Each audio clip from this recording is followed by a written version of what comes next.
નમસ્કાર, ઉજાસ ટીવીમાં હું પંકજ આપનું સ્વાગત કરું છું। આજના તારીખ 18મી મે અને સોમવારના અમેરિકાના મુખ્ય સમાચારમાં જોઈએ તો અમેરિકામાં રહેતા વડીલોના ખાતામાં દર મહિને જે ડોલર જમા થવા જોઈએ તે હજુ સુધી ન થયા હોવાનું સામે આવ્યું છે। આ ડોલર સોશિયલ સિક્યુરિટી પેમેન્ટ અંતર્ગત આવતા હોય છે, ત્યારે ગુજરાતીઓએ શું કરવું જોઈએ તેની વિગતે વાત કરીશું। ઉપરાંતના સમાચારમાં જોઈએ તો અમેરિકામાં એક હિચકારી ઘટના બની હતી। માતા પિતા જ આવું કરી શકે પોતાના સંતાન સાથે તેવી કોઈએ કલ્પના નહોતી કરી। 3 વર્ષના માસૂમની હાલત કેવી થઈ અને તેની સાથે આવું કરનાર ભારતીયના કારણે તેમના કેવા હાલ થયા તેની વિગતે વાત કરીશું। ઉપરાંતના સમાચારમાં જોઈએ તો અમેરિકાના ન્યૂ જર્સીમાં ઉનાળાની કાળઝાળ ગરમી માજા મૂકી રહી છે। અમેરિકામાં હાલ ગરમી વધતા ન્યૂ જર્સીમાં લોકોએ અને ખાસ કરીને ગુજરાતી વડીલોએ શું ધ્યાન રાખવું તેની વિગતે વાત કરીશું।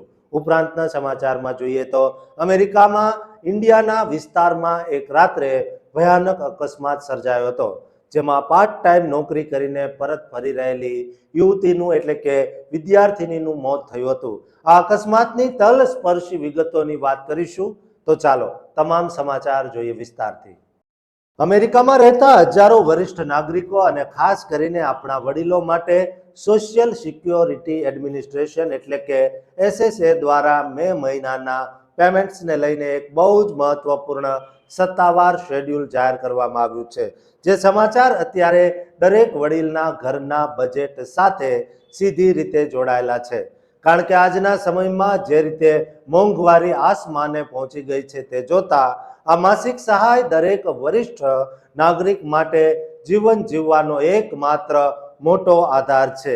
એસએસએની નવી સત્તાવાર જાહેરાત મુજબ આ મે મહિનાની ચૂકવણી માટે સરકારે જન્મ તારીખના આધારે એક ખાસ વિતરણ વ્યવસ્થા તૈયાર કરી છે, જેમાં જે વરિષ્ઠ નાગરિકોનો જન્મ મહિનાની 11 તારીખથી લઈને 20 તારીખની વચ્ચે થયેલો છે તેમના માટે બહુ જ મોટા સમાચાર છે, કારણ કે તેમના બેંક ખાતામાં આ મે મહિનાનું માસિક પેમેન્ટ જમા થવાની સત્તાવાર પ્રક્રિયા 18 અને 19 મે દરમિયાન શરૂ કરી દેવામાં આવી છે।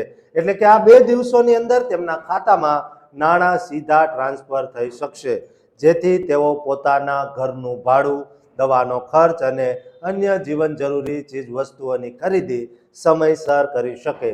આ વ્યવસ્થા એટલા માટે મહત્વની છે કારણ કે મોંઘવારીના આ કપરા જમાનામાં જો પૈસા મળવામાં એક પણ દિવસ મોડું થાય તો વડીલોનું આખું આર્થિક આયોજન ખોરવાઈ જતું હોય છે। તેની સાથે જ સરકારે એવા લોકો માટે પણ તારીખ જાહેર કરી છે જેમનો જન્મ મહિનાની 21 તારીખથી લઈને 31 તારીખની વચ્ચે થયો છે। એસએસએના નિયમ પ્રમાણે આ કેટેગરીમાં આવતા તમામ લાયક વરિષ્ઠ નાગરિકોને આ મે મહિનાની ચૂકવણી આગામી 27 મેના રોજ કરવામાં આવશે। એટલે કે તેમણે 27 મે સુધી થોડી પ્રતીક્ષા કરવી પડશે અને તે દિવસે સરકાર તેમના ખાતામાં આ નાણાં જમા કરાવશે। આ આખું બજેટ પ્લાનિંગ અમેરિકામાં વસતા આપણા વરિષ્ઠ નાગરિકો માટે બહુ જ કિંમતી સાબિત થાય છે, કારણ કે તેઓ આ તારીખોના આધારે જ પોતાના આખા મહિનાના ખર્ચની રૂપરેખા તૈયાર કરતા હોય છે। વોશિંગ્ટનથી લઈને અમેરિકાના દરેક રાજ્યમાં વસતા આપણા ગુજરાતી વડીલો પણ આ સોશિયલ સિક્યોરિટી પેમેન્ટ પર મોટા પાયે નિર્ભર છે, કારણ કે નિવૃત્તિ પછી આ રકમ જ તેમને આત્મનિર્ભરતા અને સન્માનપૂર્વક જીવવાની શક્તિ આપે છે। વધતી જતી મોંઘવારી, મેડિકલ ખર્ચ અને રોજબરોજની વસ્તુઓના વધતા ભાવો વચ્ચે આ પેમેન્ટ્સ સમયસર મળવા તે કોઈ આશીર્વાદથી કમ નથી। એસએસએ દ્વારા આ રીતે તારીખ વાઇઝ પેમેન્ટ આપવા પાછળનો મુખ્ય હેતુ એ જ છે કે બેન્કિંગ સિસ્ટમ પર એક સાથે કોઈ બોજ ન પડે અને દરેક નાગરિકને કોઈ પણ પરેશાની વગર પોતાના નાણાં સીધા પોતાના ખાતામાં મળી જાય। જો તમે પણ આ કેટેગરીમાં આવતા હો તો તમારી જન્મ તારીખ મુજબ બેંક સ્ટેટમેન્ટ ચેક કરી લેવું બહુ જ હિતાવહ છે, જેથી તમને સાચી માહિતી મળી શકે। દોસ્તો, ગુજરાતી અને ભારતીય તમામ વડીલોને આ વિડીયો શેર કરજો, જેથી તેમને તેમના હકના નાણાં સમયસર મળી શકે અને આ ચેનલને સબસ્ક્રાઇબ કરવાનું ચૂકતા નહીં। અમેરિકાના ટેક્સાસમાંથી એક અત્યંત કાળજુ કંપાવી દેનારા કરુણ ઘટના સામે આવી છે, જેણે સમગ્ર ભારતીય સમાજને હચમચાવી મૂક્યો છે.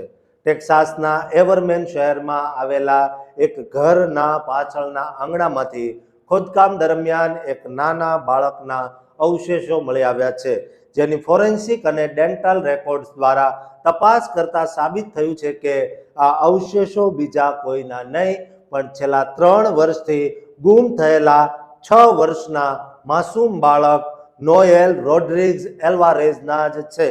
નોએલ એક દિવ્યાંગ અને વિશેષ શારીરિક તેમજ માનસિક જરૂરિયાતો ધરાવતો બાળક હતો. પોલીસનું સત્તાવાર રીતે માનવું છે કે નોએલને આ દુનિયામાંથી હટાવી દેવા માટેના પ્રયત્નો થયા હતા અને તે ગુમ થયાની કોઈ ફરિયાદ પોલીસ ચોપડે નોંધાય તે પહેલા જ તેને આ દુનિયામાંથી વિદાય આપી દેવાઈ હતી. આ ભયાનક કેસમાં નોએલની સગી માતા સિન્ડી રોડ્રિગ્સ સિંઘ અને તેના ભારતીય મૂળના સાવકા પિતા હર્ષદીપ સિંઘ પર હત્યા અને કાવતરાના ગંભીર આરોપો લાગ્યા છે. તપાસ દરમિયાન પરિવારના સભ્યોએ જણાવ્યું હતું કે નોએલ તેના આખરી દિવસોમાં બહુ જ કુપોષિત અને કમજોર દેખાતો હતો અને સગી જનેતા તેના પર સતત અત્યાચાર ગુજારતી હતી. એટલું જ નહીં, તે નોએલને અપશુકનિયાળ કે પોતાના અન્ય બાળકો માટે એક મોટો ખતરો ગણાવતી હતી. આ આખો મામલો માર્ચ 2023માં પ્રથમ વખત પ્રકાશમાં આવ્યો, જ્યારે પરિવારના સગા સંબંધીઓએ નોએલ વિશે ચિંતા વ્યક્ત કરી અને પોલીસે તેમના ઘરે જઈને તપાસ કરી ત્યારે તેની માતા સિન્ડીએ પોલીસને ગુમરાહ કરી અને ખોટું બોલી કે નોએલ મેક્સિકોમાં તેના અસલી પિતા સાથે રહેવા ગયો છે. પરંતુ આ પોલીસ તપાસના બરાબર 2 જ દિવસ પછી સિન્ડી અને તેનો ભારતીય પતિ હર્ષદીપ સિંઘ પોતાના અન્ય બાળકોને લઈને ડલાસ એરપોર્ટ પરથી ઇન્ટરનેશનલ ફ્લાઇટ પકડીને સીધા ભારત ભાગી આવ્યા. આ ઘટનાથી આખા અમેરિકામાં ભારે ચકચાર મચી ગઈ અને હાઈ પ્રોફાઇલ ઇન્વેસ્ટિગેશનની કમાન એફબીઆઈએ પોતાના હાથમાં સંભાળી હતી. જુલાઈ 2025માં એફબીઆઈએ સિન્ડીને પોતાના ટોપ 10 મોસ્ટ વોન્ટેડ ગુનેગારોની યાદીમાં સામેલ કરી દીધી. ત્યારબાદ ઓગસ્ટ 2025માં નવી દિલ્હીમાં સિન્ડીની ધરપકડ કરવામાં આવી અને કાયદાકીય પ્રક્રિયા બાદ તેને ટેક્સાસ લાવવામાં આવી. કોર્ટના સત્તાવાર રેકોર્ડ મુજબ ગયા મહિને સિન્ડીની માનસિક સ્થિતિ યોગ્ય ન હોવાના કારણે તેને કોર્ટ ટ્રાયલનો સામનો કરવા માટે અસમર્થ જાહેર કરાઈ અને અત્યારે તેને ખાસ માનસિક સારવાર માટે હોસ્પિટલમાં મોકલાઈ છે. જ્યારે તેના ભારતીય પતિ હર્ષદીપ સિંઘ સામે પણ ગુનેગાર પત્નીને ભગાડવામાં મદદ કરવાનો અને એક જીવને જોખમમાં મૂકવાનો ગંભીર કેસ અમેરિકામાં ચાલી રહ્યો છે. ટેરેન્ટ કાઉન્ટીના મુખ્ય ડિસ્ટ્રિક્ટ એટર્ની ફિલ સોરેલ્સે જણાવ્યું છે કે આ મૃતદેહના અવશેષો મળવાથી હવે કેસ અદાલતમાં બહુ જ મજબૂત બનશે અને તેઓ નોએલને પૂરો ન્યાય અપાવવા માટે કટિબદ્ધ છે. એવરમેનના સ્થાનિક લોકોએ નોએલની યાદમાં એક ખાસ ઇન્ક્લુઝિવ પ્લેગ્રાઉન્ડ પણ બનાવ્યું છે. આ ભવ્ય ઘટના સાબિત કરે છે કે પાપ ગમે તેટલું છુપાવો પણ કાયદાના હાથ બહુ લાંબા છે અને ગુનેગાર ક્યારેય બચી શકતો નથી. દોસ્તો, અમેરિકામાં વસતા તમામ ગુજરાતી ભારતીયને ગુનો કરતા અટકાવવા માટે આ વિડીયો શેર કરજો અને આ ચેનલને સબસ્ક્રાઇબ કરવાનું ચૂકતા નહીં. અમેરિકામાં સામાન્ય લાગતો તડકો તમારા ઘરમાં બેઠેલા વહાલા વડીલો માટે અચાનક એક સાયલન્ટ કિલર બની જાય તેમ છે. જ્યારે આકાશમાંથી વરસતી અગનજવાળાઓ કોઈનો જીવ લેવા ઉતરી આવે ત્યારે તે ભયાનક લાચારી અને સંકટનું સસ્પેન્સ કેવું હશે. ન્યૂ જર્સીમાં આવેલા આ ભયાનક વાતાવરણના પલટા પાછળનું એક ચોંકાવનારું અને કડવું સત્ય જાણીને તમે સ્તબ્ધ થઈ જશો, જે તમારા પરિવારને બચાવવા માટે બહુ જરૂરી છે. અત્યારે અમેરિકાના ન્યૂ જર્સી અને તેની આસપાસના વિસ્તારોમાં રહેતા આપણા ગુજરાતી પરિવારો અને વરિષ્ઠ નાગરિકો માટે હવામાનને લગતી એક અત્યંત મહત્વપૂર્ણ અપડેટ સામે આવી છે, જે દરેક વ્યક્તિએ જાણવી જરૂરી છે. 17 અને 18 મે દરમિયાન ન્યૂ જર્સીના વાતાવરણમાં એક બહુ જ મોટો ફેરફાર જોવા મળ્યો છે. જો કે દરિયાકાંઠાના એટલે કે શોર્સ વિસ્તારોમાં હજુ પણ વાતાવરણ થોડું ઠંડુ છે, પરંતુ ન્યૂ જર્સીના અંદરના ભાગોમાં એટલે કે ઇનલેન્ડ વિસ્તારોમાં ગરમીનો પારો અચાનક 80 ફેરનહેટથી 90 ફેરનહેટ એટલે કે અંદાજે 27 સેલ્સિયસથી 32 સેલ્સિયસ ડિગ્રીથી પણ ઉપર પહોંચી ગયો છે. ગયા ઉનાળા પછીનો આ સૌથી ગરમ સમય હોવાથી આપણું શરીર હજુ આ અચાનક આવેલી ગરમી માટે બિલકુલ તૈયાર હોતું નથી. આ બદલાતા હવામાનને કારણે આપણા ઘરમાં રહેતા વડીલો પર સ્વાસ્થ્યનું બહુ મોટું જોખમ તોળાઈ રહ્યું છે. વધતી ઉંમરની સાથે શરીરની ગરમીને નિયંત્રિત કરવાની આંતરિક ક્ષમતા ધીમી પડી જાય છે, જેના કારણે વૃદ્ધોને આ ગરમીમાં ગંભીર તકલીફો થવાનું જોખમ ઘણું વધી જાય છે. સૌથી પહેલો મોટો ખતરો ડિહાઇડ્રેશન એટલે કે શરીરમાં પાણીની અછતનો છે. વડીલોને ઘણીવાર તરસ બહુ ઓછી લાગે છે, જેના કારણે શરીરમાં ચૂપચાપ પાણી ખૂટી જાય છે.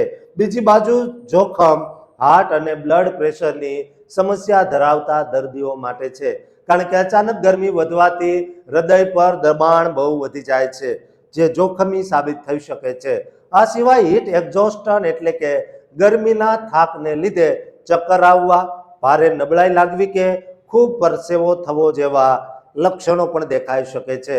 આ ભયાનક પરિસ્થિતિમાંથી વડીલોની સુરક્ષા કરવા માટે કેટલીક ખાસ અને જરૂરી સલાહ આપવામાં આવી છે, જેનું પાલન કરવું અનિવાર્ય છે. વડીલોએ તરસ ન લાગી હોય તો પણ દિવસ દરમિયાન નિયમિત અંતરે પૂરતું પાણી પીવું. વજન જો 20 કિલો છે તો 1 લીટર પાણી અવશ્ય પીવું. લીંબુ પાણી અથવા જ્યુસ સતત પીતા રહેવું જોઈએ.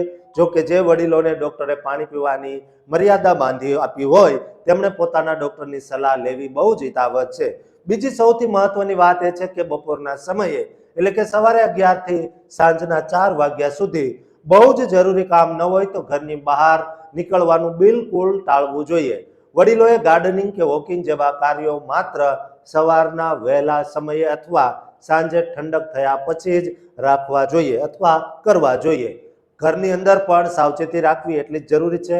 ઘરમાં પંખા ચાલુ રાખવા છતાં જો ભારે ઉકળાટ કે અસહ્ય ગરમી લાગતી હોય તો અચકાયા વગર તાત્કાલિક એસી એટલે કે એર કન્ડિશન ચાલુ કરી દેવું જોઈએ. જો ઘરમાં એસી ન હોય તો દિવસના ગરમ કલાકો દરમિયાન નજીકના કોઈ એવા મોલ, લાઇબ્રેરી કે સિનિયર સેન્ટરમાં સમય વિતાવવો જોઈએ જ્યાં સેન્ટ્રલ એસી ચાલુ હોય. આ ગરમ દિવસોમાં સુતરાઉ, ખુલ્લા અને આછા રંગના કપડાં પહેરવાનો આગ્રહ રાખવો જોઈએ. યુએસમાં રહેતા તમામ ગુજરાતી પરિવારોએ ઘરમાં રહેતા પોતાના વડીલો, બાળકો પર ખાસ નજર રાખવી અને તેઓ પૂરતું પાણી પીવે છે કે નહીં તેની કાળજી રાખવી બહુ જ જરૂરી છે, કારણ કે આ અચાનક આવેલી ગરમીના દિવસોમાં વડીલો પોતાની તબિયત સાચવે તે જ સૌથી મહત્વનું છે. દોસ્તો, તમારા ઘરમાં કે આસપાસમાં જો વડીલો હોય તો તેમને આ વિડીયો શેર કરજો અને તેમને કહેજો કે પોતાની તબિયત ખાસ સાચવે અને આ ચેનલને સબસ્ક્રાઇબ કરવાનું ચૂકતા નહીં. અમેરિકાના ઇન્ડિયાના રાજ્યમાંથી એક અત્યંત આઘાતજનક એક્સિડન્ટની ખબર આવી છે, જેણે સમગ્ર ભારતીય સમાજ અને તેલંગાણાના એક પરિવારને શોકમાં ડૂબાવી દીધો છે. આ ભયાનક દુર્ઘટનામાં 25 વર્ષની ભારતીય વિદ્યાર્થીની નવ્યા ગુડુસુનું કરુણ મોત નીપજ્યું છે. નવ્યા મૂળ તેલંગાણાના નલગોંડા જિલ્લાના નારકેટપલ્લી મંડળના ચેરુવુટગટ્ટુ ગામની વતની હતી. તે અમેરિકાના ચિકાગોમાં રહેતી હતી અને ત્યાં પોતાનું MS પૂર્ણ કર્યા પછી પાર્ટ ટાઈમ નોકરી કરતી હતી. પણ 16 મે 2026ને શનિવારે રાત્રે લગભગ 11:15 વાગ્યે લેક કાઉન્ટી ઇન્ડિયાનામાં ઇન્ટરસ્ટેટ 65 હાઈવે પર ક્રાઉન પોઈન્ટ એક્ઝિટથી આશરે 1 માઇલ દક્ષિણે આ અકસ્માત સર્જાયો હતો. અકસ્માતની વિગતો બહુ જ ચોંકાવનારી છે. નવ્યા અને તેના સાથીદારો એક લાલ રંગની 2016 મોડલની ડોઝ મિની વાનમાં સવાર હતા. આ વાહનમાં કુલ 7 પુખ્ત વયના વ્યક્તિઓ હતા. આ મિની વાન હાઈવેની ઉત્તર તરફ જતી લેન પર બહુ જ ધીમી ગતિએ એટલે કે માત્ર 10 થી 15 માઇલ પ્રતિ કલાકની ઝડપે ચાલી રહી હતી, કારણ કે તેઓ રસ્તા પર એક મિકેનિકલ ખામીવાળા વાહનની પાછળ જઈ રહ્યા હતા. આ સમયે પાછળથી આવી રહેલી વર્ષ 2015ના મોડેલની શેવરોલે સબર્બન ગાડીના ડ્રાઈવરને આ મિની વાનની ધીમી ગતિનો અંદાજ ન આવ્યો અને તેણે ડાબી બાજુ વાહન વાળવાનો પ્રયાસ કર્યો, પરંતુ તે મિની વાનની પાછળની ડાબી બાજુએ જોરદાર અથડાઈ ગઈ. આ ટક્કરથી મિની વાન રસ્તા પરથી ફંટાઈને સીધી બાજુમાં આવેલા ઊંડા ખાડા એટલે કે ડીચમાં ખાબકી ગઈ. જોકે આગળ જઈ રહેલા મિકેનિકલ ખામીવાળા વાહનને કોઈ નુકસાન થયું નહોતું. આ દુર્ઘટનામાં સૌથી મોટી અને અસુરક્ષિત બાબત એ સામે આવી કે તે મિની વાનમાં માત્ર આગળની 2 જ બેઠકો હતી. વાહનના પાછળના ભાગમાં સીટો ન હોવાના કારણે બાકીના 5 પ્રવાસીઓ કેરીના બોક્સ એટલે કે મેંગોના બોક્સ પર બેઠા હતા અને કોઈએ સીટ બેલ્ટ બાંધ્યો નહોતો. આ અસુરક્ષિત પરિસ્થિતિને કારણે ઈજાઓ બહુ જ ગંભીર બની ગઈ હતી. આ ટક્કરના કારણે નવ્યા ગુડુસુને ગંભીર ઈજાઓ પહોંચી હતી. અકસ્માત પછી તેને તાત્કાલિક ફ્રાન્સિસ્કન હેલ્થ ક્રાઉન પોઈન્ટ હોસ્પિટલમાં લઈ જવાઈ હતી, પરંતુ ઈજાઓ એટલી ગંભીર હતી કે 17 મે 2026ને રવિવારે વહેલી સવારે 12:15 વાગ્યે લેક કાઉન્ટી કોરોનર્સ ઓફિસ દ્વારા નવ્યાને મૃત જાહેર કરાઈ હતી. આ અકસ્માતમાં નવ્યા ઉપરાંત અન્ય 6 પ્રવાસીઓને પણ ગંભીર ઈજાઓ થઈ છે. તેમાંથી 3 થી 4 પ્રવાસીઓની હાલત નાજુક હોવાથી તેમને સ્થાનિક હોસ્પિટલમાંથી ચિકાગો ટ્રાન્સફર કરાયા છે. ઇન્ડિયાના સ્ટેટ પોલીસ દ્વારા આ અકસ્માતની તપાસ ચાલી રહી છે અને અકસ્માત બાદ આ હાઈવેને કેટલાક કલાકો સુધી બંધ રાખવામાં આવ્યો હતો. ચિકાગોમાં આવેલા ભારતીય કોન્સ્યુલેટ જનરલ દ્વારા પણ આ દુર્ઘટના અંગે ઊંડા દુઃખની અભિવ્યક્તિ કરાઈ છે. તેમણે સત્તાવાર રીતે એક્સ એટલે કે ટ્વિટર પર પોસ્ટ કરીને લખ્યું છે કે ભારતીય વિદ્યાર્થીની નવ્યા ગુડુસુના દુઃખદ અવસાનથી અમે અત્યંત દુઃખી છીએ અને અમે પરિવારના સતત સંપર્કમાં છીએ. તેમજ ઈજાગ્રસ્તોને મદદ કરી રહેલા સ્થાનિક સમાજ સાથે પણ સંકલન સાધી રહ્યા છીએ. આ ઘટના વિદેશમાં રહેતા દરેક વિદ્યાર્થી માટે એક મોટી લાલ બત્તી સમાન છે કે વાહનોમાં સુરક્ષાના નિયમોનું પાલન કરવું કેટલું અનિવાર્ય છે. દોસ્તો, આપણા દરેક ગુજરાતી ભારતીય વિદ્યાર્થી સુધી આ વિડીયો શેર કરજો, કારણ કે ટ્રાવેલિંગ કરતી વખતે સીટ બેલ્ટ બાંધવો ખૂબ જરૂરી છે, નહીતર જીવ પણ જઈ શકે છે. દોસ્તો, તમામને વિડીયો શેર કરજો અને આ ચેનલને સબસ્ક્રાઇબ કરવાનું ચૂકતા નહીં.